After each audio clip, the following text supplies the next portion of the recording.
Our guest today is Nora Bannerman, the founder and CEO of Sleek Garments Export Limited and the Africa Sleek Institute of Creativity and Technology.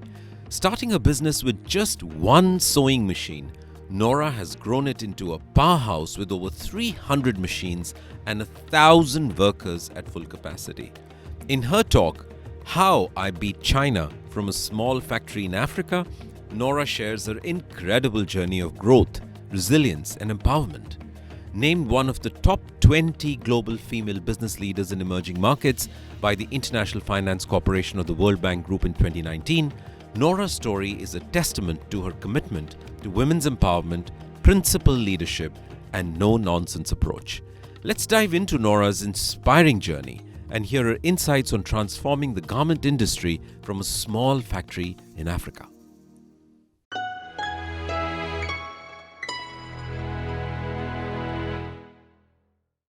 Okay, so this is what you see from the one sewing machine in the corridor at home to this. Now, I was just welcoming all of you and asking if you have received or are you enjoying the proverbial Ghanaian hospitality, which some of us know is reserved for foreigners. If you're a Ghanaian with a Ghanaian accent, you're going to get, please, we all have problems. Sort yourself out. But we are a lot of love, a lot of fun, a lot of jokes on social media, and a lot of gossip. We love the scandals, but that's Ghana. So it's better than the fighting, and I want to say Akwaba again. I really want you to enjoy Ghana. Navin knows it. Even before they arrived on the shores, I was talking about spending time by the beach. And best of all, you are all in a very good place here. We are in the center of the world. What do we mean by that? Accra is the center of the world. So, yesterday, listening to the Secretary General of the AFCFTA, and I'm one of those who's very keen on what we are saying about it, what we're going to do with it, he happened to make a statement. It filled me with sadness, and then my sadness went into anger. And this is why in the middle of the night, I was given an earful to a Minister of State. That is me. I get into trouble and I can't change. And my daughter will say, Mom, you always have to take it out. Do you always have to take it out on somebody? But that's reserved for another conversation. So what Wamkele was saying was this. Beneath the Mediterranean are thousands of African youth. They're down there, they're lost forever. But first of all, I still want to thank Navin and Sagri and your team and all of you for allowing me this space, this platform, to share with you a little bit of my journey through life. There are times when you just have to keep going, even though you may believe that your goals are unachievable. I have been there, in spite of all that you see. The question I ask is, why should a continent, the African continent, that supplies the world's close to 50% of the world's raw materials, why should we be home of the poorest of poorest? Think about this. We are not doing something right. However, in this room, there are some of us, and as my late mom used to say, brighten the corner where you are. There are some of us who can do a little something with what we have to bring change. What kind of change am I talking about? Let me share with you my story. And for as long as you have ideas to give services or supply some goods, to generate wealth, not only for yourself, but for others, your story or my story is your story. Over decades ago, I decided that my lifelong dream to be a medical doctor was not how I was going to save the world. Now, this bit about saving the world comes again from my daughter, Natasha, She's my friend. She's my business partner. She's the COO of my company, Sleek Garments Export Limited. And during very serious conversations with individuals, if she happened to be passing by, she would just chime in, "Oh, my mom is out to save the world." So you can have a conversation with her later what she meant by that. But behind all this that you see has been a lot of resilience, tenacity, and a fight to take what I had, a God-given talent, and make it bigger. I've never believed in remaining small. I always say to entrepreneurs, if you have an idea and you assume that you found your niche market and you are comfortable in that small space, remember that your customer could become your competitor. So staying small is not an option. But how do you get big? Without funding, you will ask. Without opportunities. And some may think I had it all. I recently said to somebody, I didn't have a wealthy father. I didn't have a wealthy partner. I had to build it from scratch. But the one thing that I decided was, if there was opportunity anywhere on this globe, I was going to seek it out. And this mindset is something that development partners, investors also look out for. So I ended up on runways in Paris, in Düsseldorf, all over the world, showcasing my designs with the top designers just because I had made an effort to take what I had and make it bigger. Now, about beating or challenging China. So it's about, well, in 2000, I was invited to serve on the AGWA National Committee, which got Ghana the AGWA visa to export over 6,000 products to the US. But in short, there was a special initiative to promote about 4 sectors. One of them was mine, and I took advantage of it. I chose to travel all the way to Sri Lanka to find the best. We won't talk about funding for now, but it is possible if you have a great idea to find funding. So I decided to go out and find the best because I had said to myself, if there are factories in China doing it, if there are manufacturers in China doing it, so can we do this here? So I went into this, and I have photos.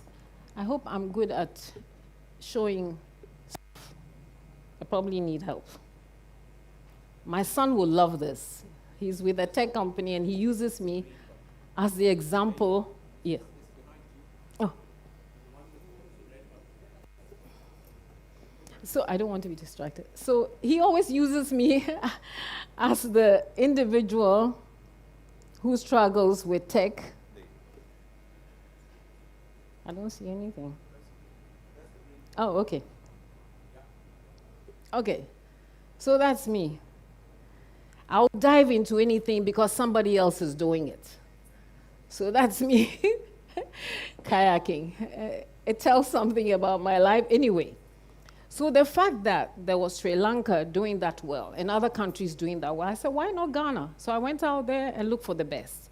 And within a short time, we were exporting to the US. Is that what I call beating China? No. We exported in huge volumes, but then China has always had the advantage of economies of scale, and we never had it.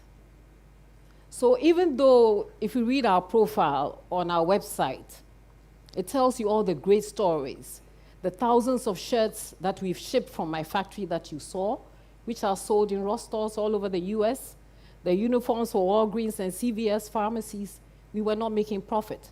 But we had proven that it could be done out of Ghana.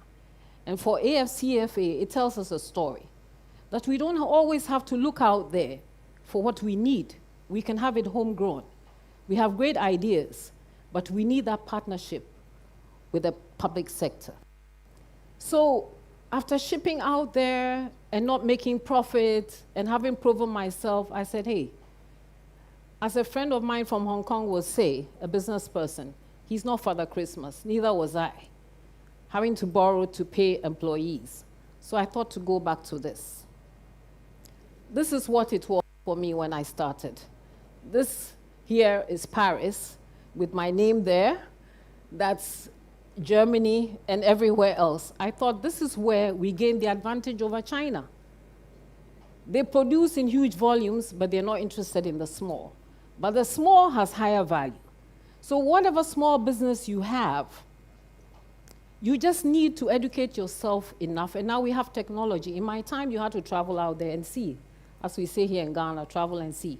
But now you can get on the internet to understand better where your product or your service could do well. It doesn't matter how small. It's the value, the quality that you give out there that will bring you the income that you need. But while you have that income, and while you have a good niche market, as I've already said, don't think about remaining small. I have a loving family. That's my dad and my mom. They were both philanthropists. They gave a lot. So in everything that I do, I'm very concerned about the impact on my community, on people. I grew up in that sort of a home. And my children, that's my son and my grandson and my daughter out there. They've learned this, and I'm very proud of them that my daughter works with me. But it is also very important for all of us here, no matter what you do, at the back of your mind, consider how it impacts your community.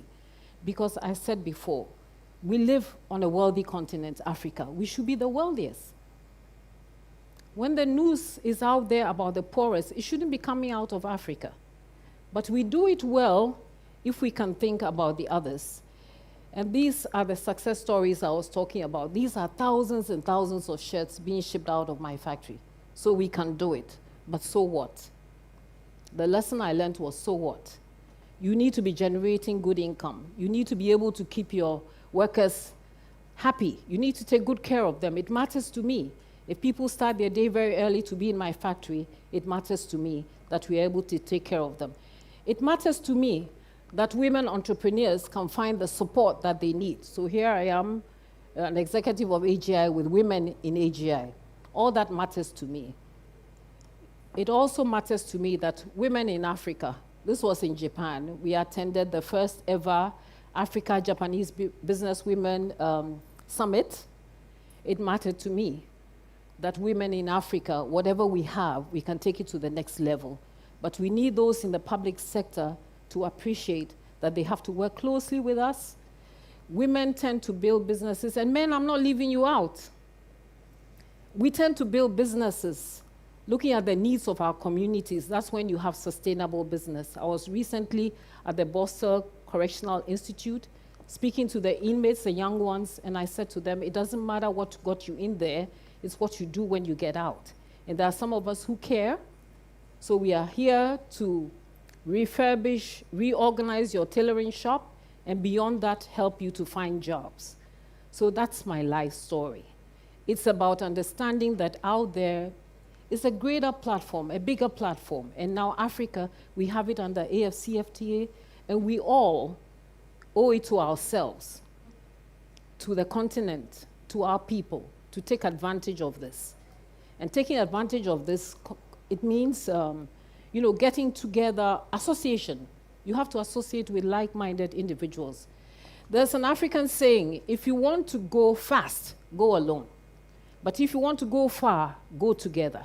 That's been my life, and that's why you see what you see, and that's why I'm interesting to investors and everywhere else. And that's why those who started in this business with me over 20-something years ago, not the 40. 40-something is the Paris and stuff you saw. That's my life. But Sleek Garments Export Limited, the factory, those who started, they gave up. I'm the only one who didn't give up. It begins with here, your mindset. You must be a people's person. You must care that you are only successful if those around you are also moving up. Thank you so much.